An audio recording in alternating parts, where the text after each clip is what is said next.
Now it's time to take a look at the advanced lessons. Today we're going back to ground strokes.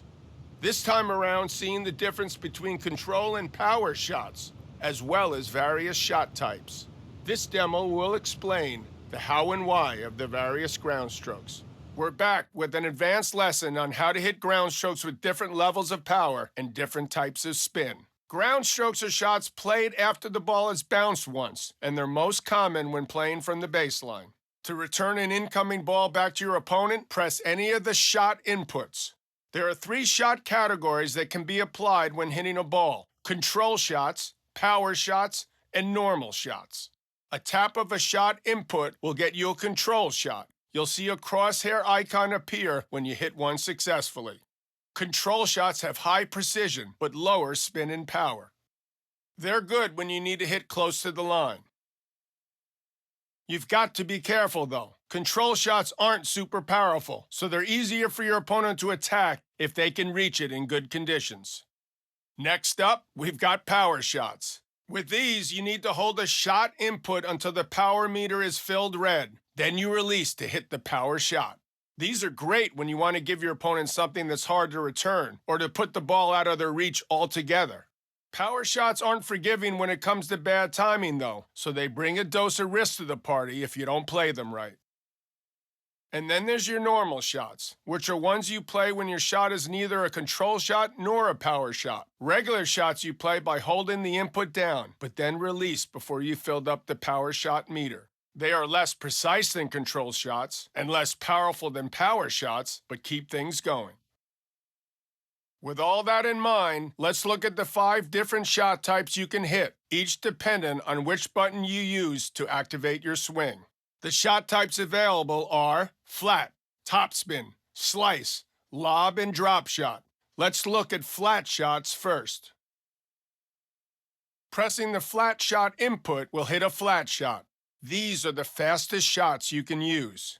Power flat shots should be used to try and hit a winner, or to hit the ball so hard it will be difficult for your opponent to control. Power flat shots are more efficient when your power and forehand or backhand attributes are high. You need to be careful though. Flat shots have a higher chance of going into the net or going out than other shots if they're not timed properly.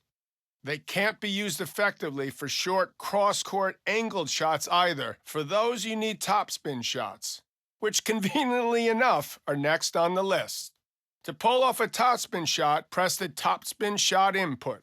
Topspin shots are a medium-speed tactical shot that are great for setting up your next hit. You can use them to get extreme short cross-court angles that really push your opponent off to the side, which then open the court for your next shot. Then again, because topspin shots bounce high, if they land short in the center of the court, they can turn into easy shots for your opponent. Up next are slice shots. You hit these by pressing the slice shot input. They are the slowest shots a player can hit, which means they also have the longest air time. This can be used to your advantage when you've been pushed to the side of the court by slicing the ball back and using that time to reposition. Slice shots also have a low bounce, which makes them perfect to neutralize your opponent's power shots and to force them into hitting a difficult shot. They don't come without risk attached though. If a slice isn't timed well, it can turn into an easy ball for your opponent. Next up, lobs. To hit a lob shot, press the lob shot input. These shots go high into the air. They're perfect for hitting the ball over the head of an opponent who's at the net. Just make sure that the lob you send goes far enough back into the court, or you risk setting your opponent up for an overhead smash. One last special shot type, the drop shot. To deliver one, press the drop shot input. A drop shot is a difficult shot to make, ideally landing right on the other side of the net and bouncing low. They're best used when your opponent is far behind the baseline or not expecting a drop shot. A good drop shot forces them to move inside the court and can really upset the dynamic of a rally to set you up for winning the point. A mistimed drop shot will likely result in an easy shot for your opponent. Drop shots are easier to pull off when you receive a slow ball that you can hit in good conditions. Okay, so let's recap on everything we just learned. Okay, so I know that was a lot of information. Do you want to watch the demo through again?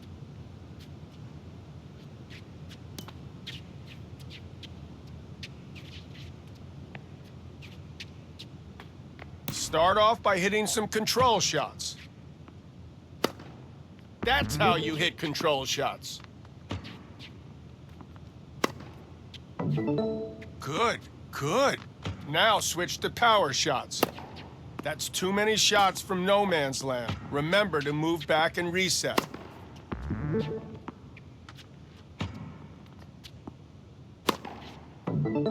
Okay, now aim specific shots and nail some quality timing. Next up, let's hit some deep, flat power shots. Yeah, you're really getting this.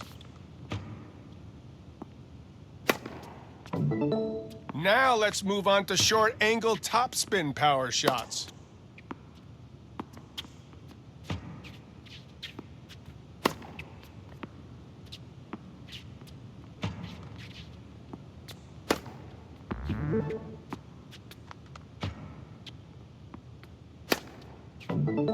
All right, next on the list are slice control shots.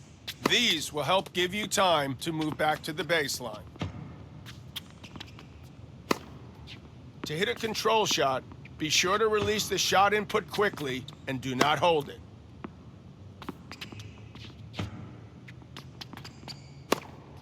Be sure to quickly tap the shot input to hit a control shot. If you hold it for too long, you will get a more powerful shot.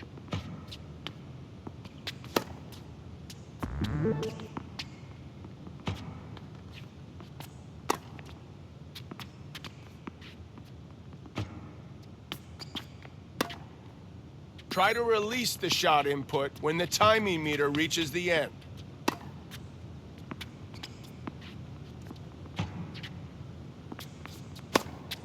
Don't hold the shot input for that long. Try again, but release the shot input quickly for a control shot.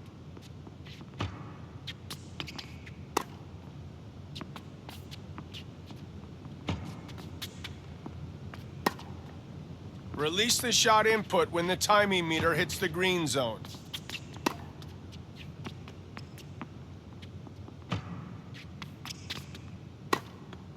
Try to release the shot input when the timing meter reaches the end.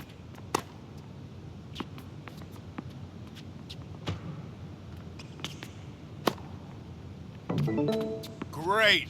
Okay, now, let's hit some lobs. Don't worry. This is why we train.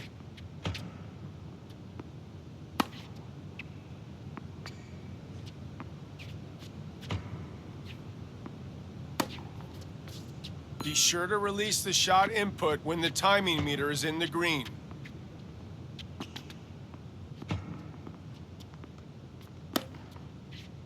Be sure not to overcook those backhands.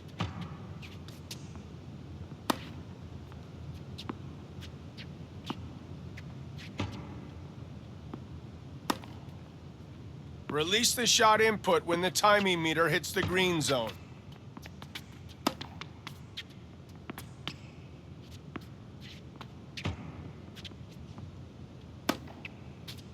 Try to release the shot input when the timing meter reaches the end.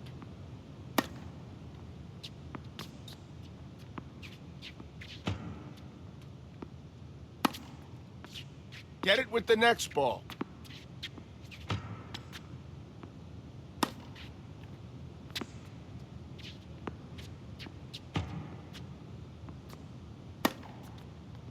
Release the shot input when the timing meter hits the green zone.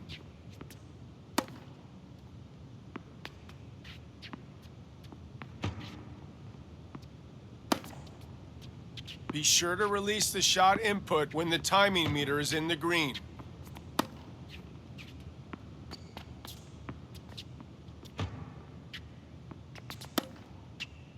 Try to release the shot input when the timing meter reaches the end.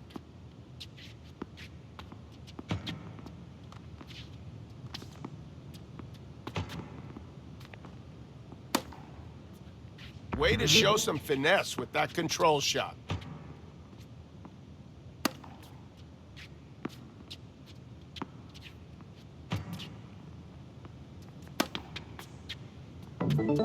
And now let's move on to drop shots. Hit them from your baseline. Good practice for disguising your intentions. Careful with timing and aiming, or you might hit it right into the net.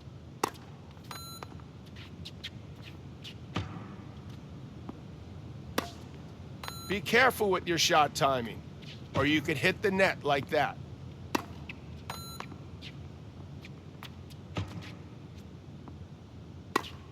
Pay attention to your timing and aiming so you don't hit it in the net.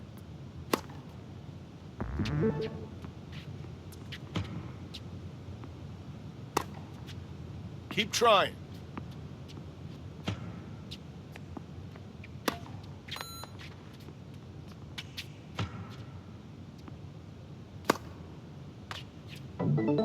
You did great. We covered a lot of ground today. Lots of information on when and how to use the various shots of tennis. Welcome back to another advanced lesson.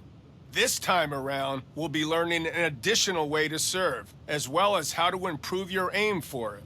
As usual, we've got a demo I'll walk you through. This demo will see us learning about the different types of serves. There's 2 ways open to you to serve the ball. In addition to using the serve input for a normal or power serve, as we saw in the basic lessons, you can also use the advanced serve input for an advanced serve. Let's check out the differences. First, here's a refresher on how you hit a normal serve. You can tap one of the serve inputs to hit a low power serve. Beyond this, holding one of the serve inputs until the upward swinging motion of the serve starts will hit a power serve. Timing matters here, so I'd advise to practice until hitting serves with perfect timing becomes completely natural. Moving on to the second input method. To hit an advanced serve, press the advanced serve input and release it when the upward swinging motion of the serve starts. Just like holding a serve input, this method will get you a powerful serve that's hard to return. It's up to you to choose the method you're most comfortable with. Just practice with both and see which one you get the most out of. Okay, now aiming. We already covered aiming serves in a previous lesson. The aiming indicator should help you with that. Don't forget you can go back to that lesson if you need. Right now, though, we're talking about spin, what sorts of spin the serve can have, and when it's best to use them. You could swing a flat serve with the flat serve input or with the advanced flat serve input. These are the fastest and most powerful serves. Because of their speed, flat serves are great to combine with the powerful press and hold flat shot input or flat advanced serve input techniques. Conversely, they're harder to aim close to the line and more likely to go out, so use them wisely. Next, topspin serves. You can initiate these with the topspin serve input or with the topspin advanced serve input. Topspin serves, also known as kick serves, put forward spin on the ball. This makes the ball arc higher over the net and then bounce higher than other serves. Because of that high arc, topspin serves have a lower chance of going into the net and are easier to keep inside the service box. The high bounce can also push the returner back and make the serve difficult to return with power and precision. Finally, the slice serve. To hit one of these, use the slice serve input or the sliced advanced serve input. Slice serves put side spin on the ball. This means you can use them to move your opponent out of their comfort zone and open the court for your next shot. Okay, so here's the overview of everything we've just covered. Are you ready to practice some serves, or do you want to watch the demo again?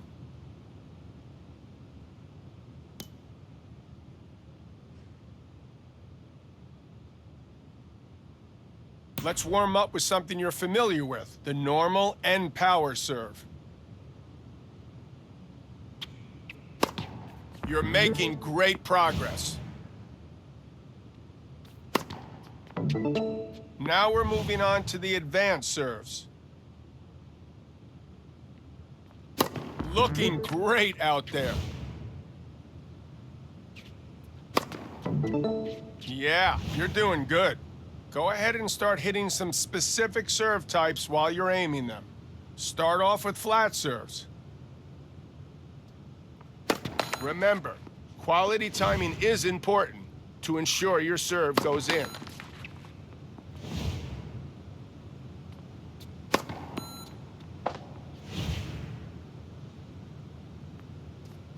Once you get that timing and aiming down, your serve should go in.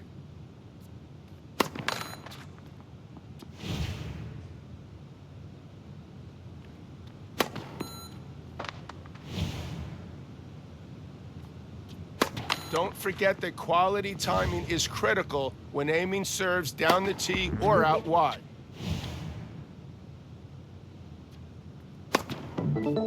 All right, now hit a few topspin serves. Remember, quality timing is important to ensure your serve goes in.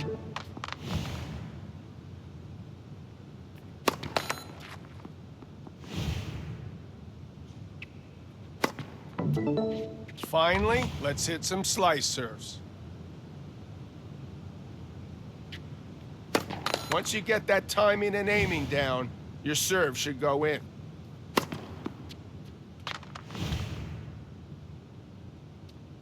Remember, quality timing is important to ensure your serve goes in.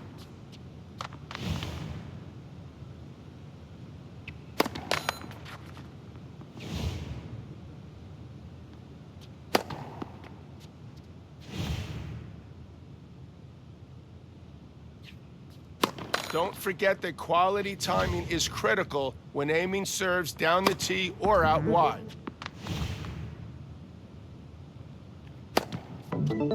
Excellent work. There's also more advanced lessons we can run through if you'd like. Nice to see you. Back for another advanced lesson. This time teaching you about volleys and how to move to the net in a hurry. My guys have been busy with another demonstration, this time called volleys and how to hit them. So we're talking volleys now. This demo will see us go over the different types and when's best to use each. Basics first, though. What are volleys? Volleys are shots taken before the ball bounces, generally taken from the front half of the court, between the service line and the net.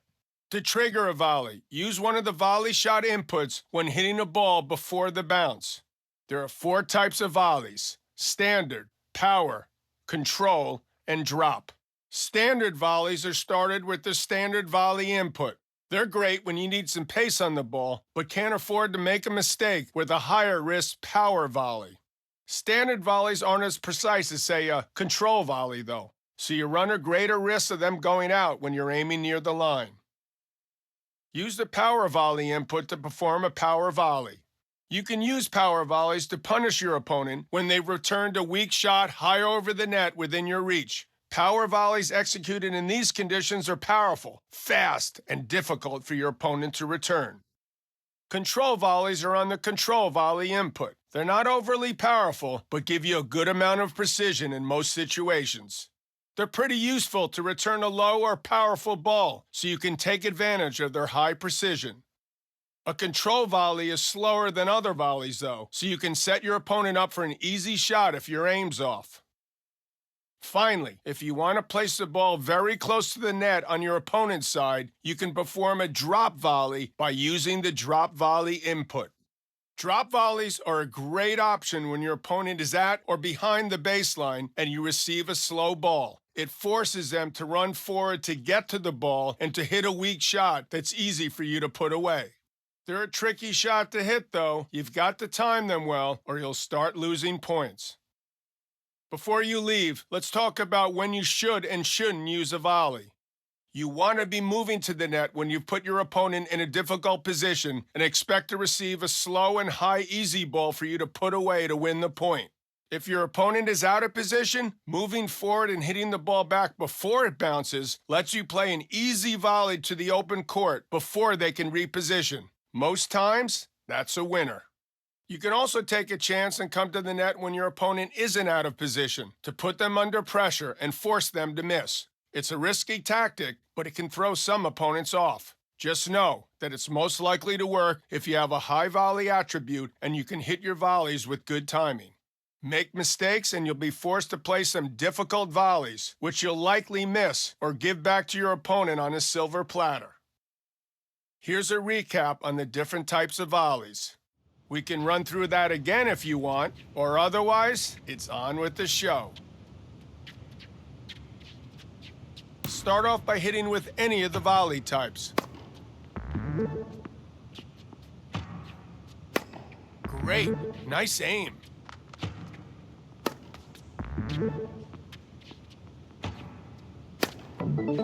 Okay, good. Now just hit some standard volleys.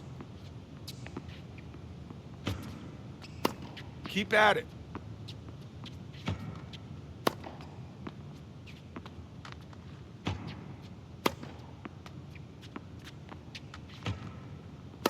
Don't worry, this is why we train.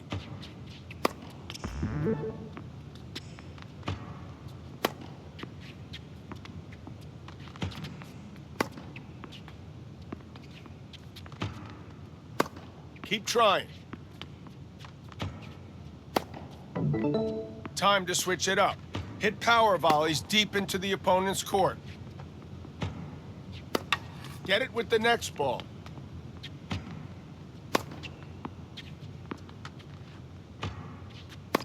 Keep at it.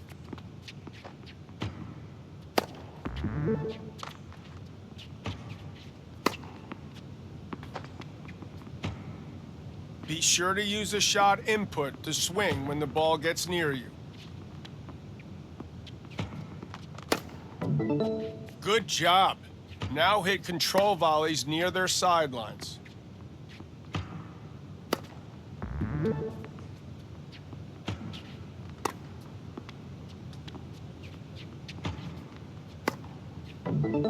Great. Time for drop volleys near the net.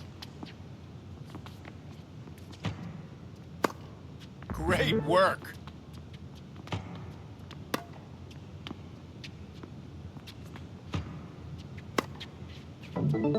Okay, now practice hitting a ball from the baseline and then quickly move in to hit a follow-up volley.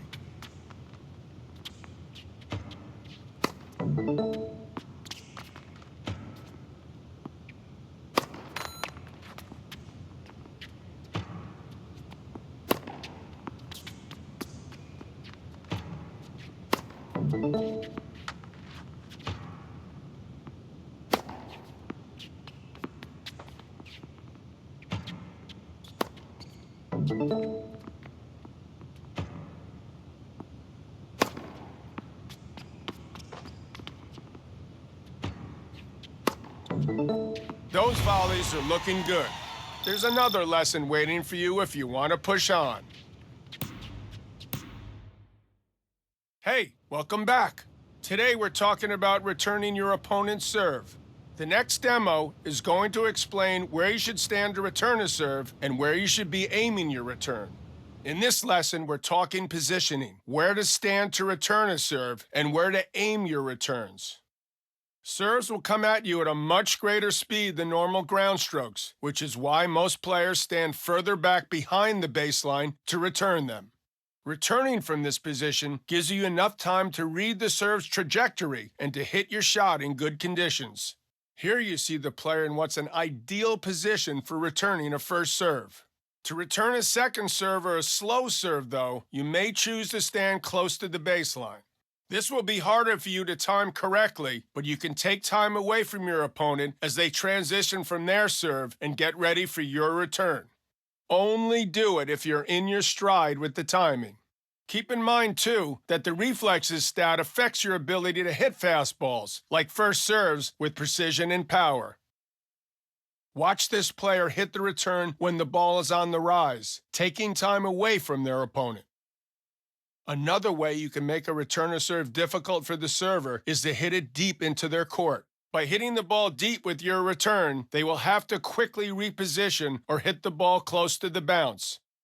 As we've seen before, it's always harder to hit the ball when it's bouncing close to you.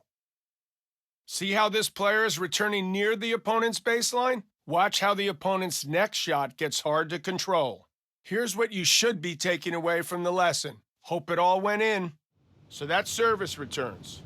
You can head out to practice, or we can run it again for you. Okay, go ahead and start further back. Allow yourself some extra time to nail your return.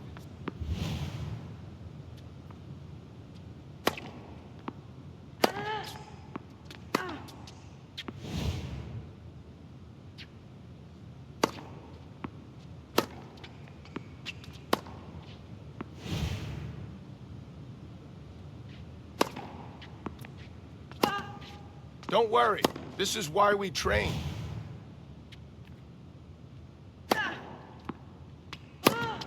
Keep trying.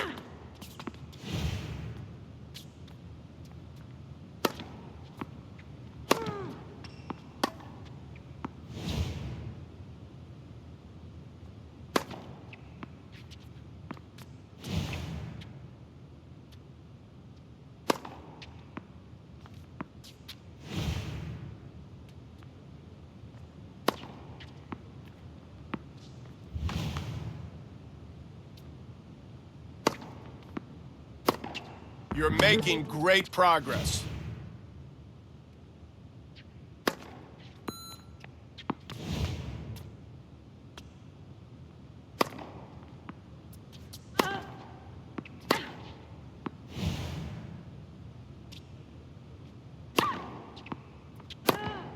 Love the way your forehands look.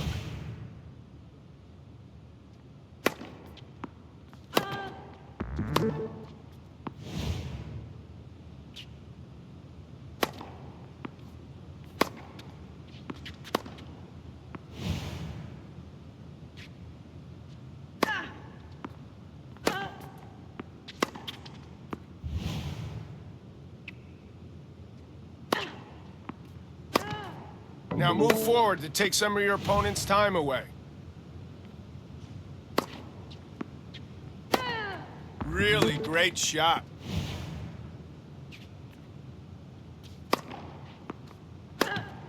Keep at it.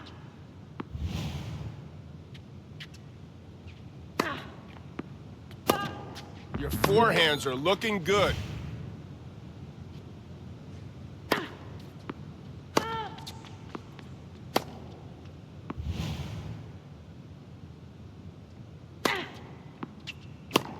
Keep those forehands up.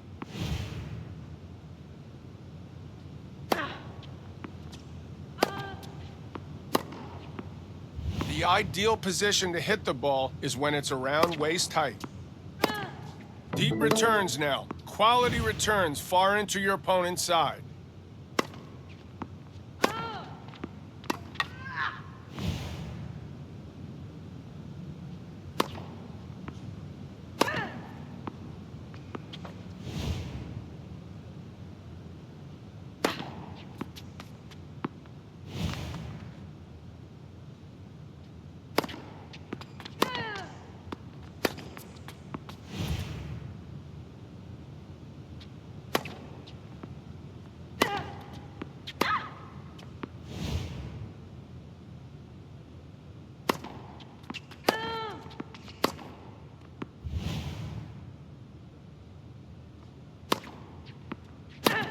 Love the way your forehands look.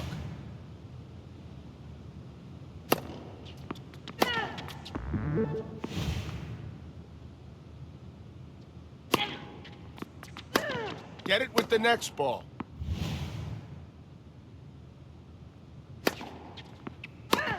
Great work.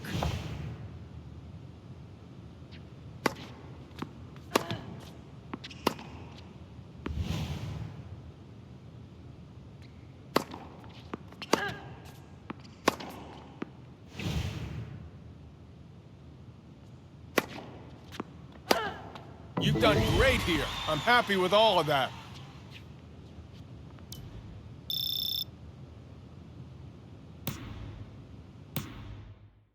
Thanks for coming back for another round of advanced lessons.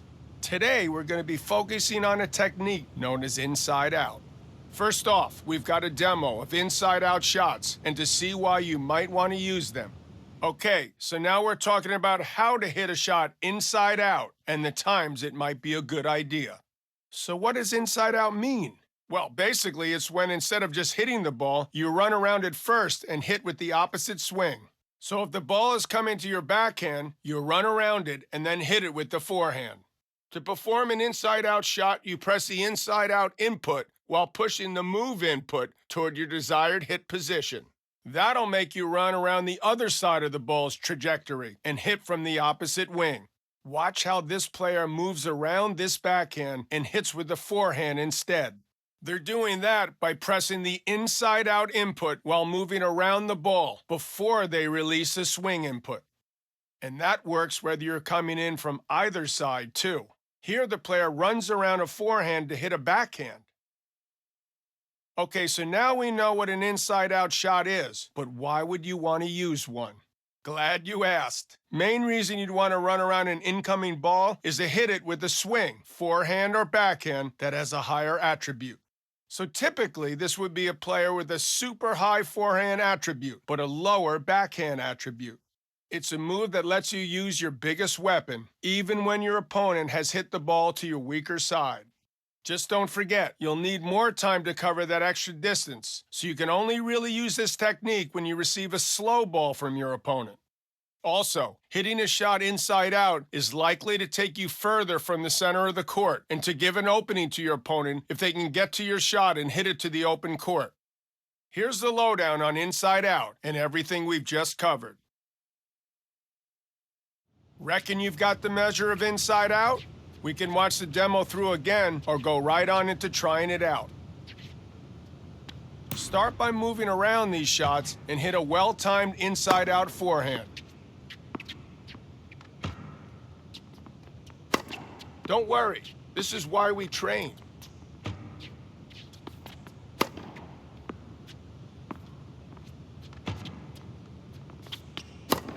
Good job.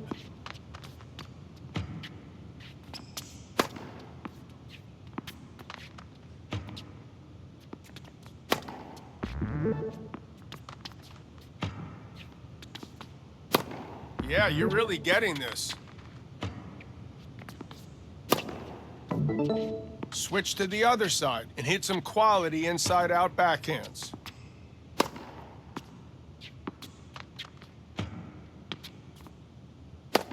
Keep trying.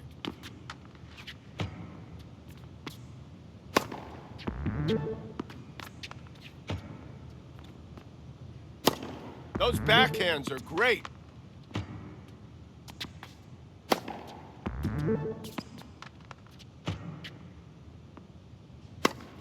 Be sure to move to the other side of the ball and hit it inside out.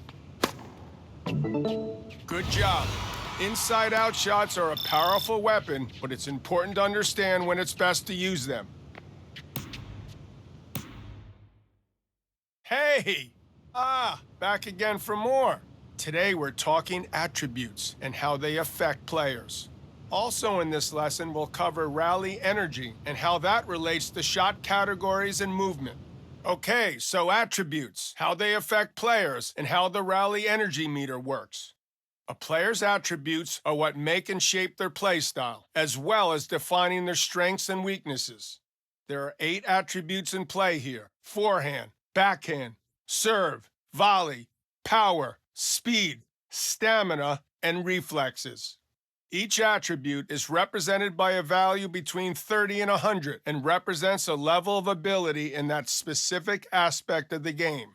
The impact of each attribute is explained in more detail in the Player Evolution menu, which you'll be able to access from this lesson too. In addition to attributes, players can also have skills, situational bonuses that activate on specific conditions during a rally or a match. Skills can be acquired through coaches too, which unlock when a player's attributes increase and they level up. Okay, now let's talk about the fatigue that builds from moving around the court and hitting the ball. The rally energy meter under the player shows how much juice is still available to them for the current point. When it's full, player movement and shot quality are unaffected by fatigue. Once it started to deplete, though, it starts impacting both movement and shots. The player gets slower. Shots start having lower accuracy, less power, and a higher chance of error. The rally energy meter drops more depending on the distance the player is traveling to get to the ball and on how many power shots they've hit. Players recover some energy between points, but they may not fully recover if they've just had a particularly long and physical rally. So they may start the following point with a partially depleted rally energy meter. When that happens, it's best to shorten the rally, or maybe limit your movement and use of power shots. That way, you'll recover more energy for the points coming up later. Something to keep in mind, players with a higher stamina attribute get more rally energy. Case in point, this player with high stamina using control shots to wear their opponent down during a rally. His high stamina leading him to hit the winner and finish off the point. Here's the key points to remember from our lesson. Watch that through again if you need. Otherwise, we can move on with the rest of the lesson. First, hit some control shots and see how they barely use any rally energy. When the ball gets close, select a shot input to take your shot.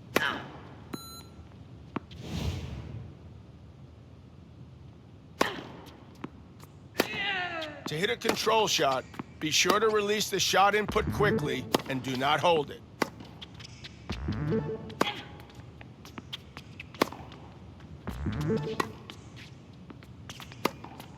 Okay, good. Let's move on to hitting some power shots. These use more rally energy, so remember that when you start feeling tired.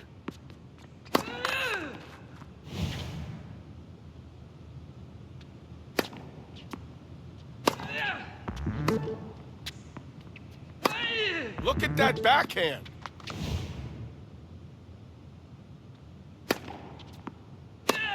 Really great shot.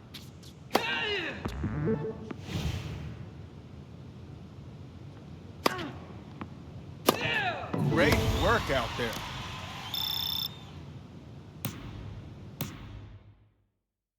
It's all led back up to this. Hope you're as excited about this one as I am. Time to face an opponent again.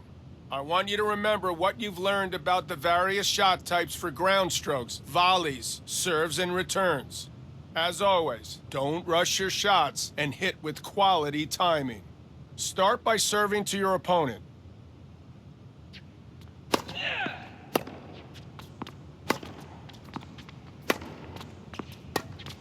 Release the shot input when the timing meter hits the green zone.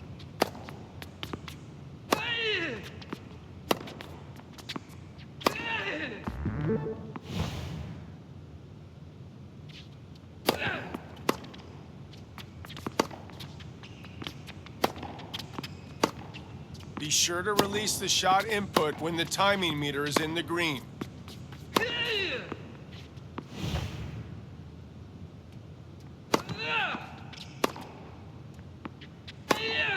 Great. Nice aim.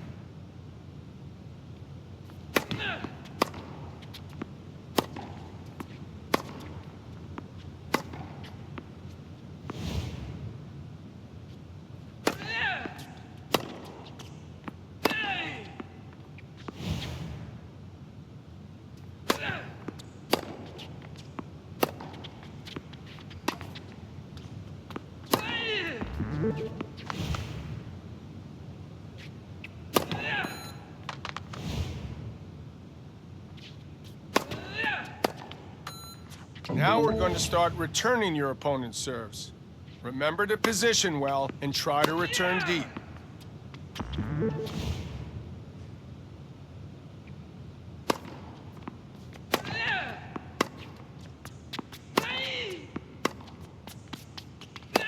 Try to release the shot input when the timing meter reaches the end.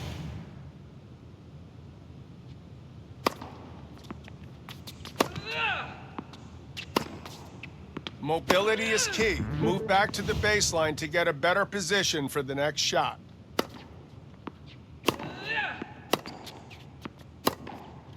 Excellent work out there. Congratulations. Remember, if you ever need a refresher, you can always come back and run through all our lessons again.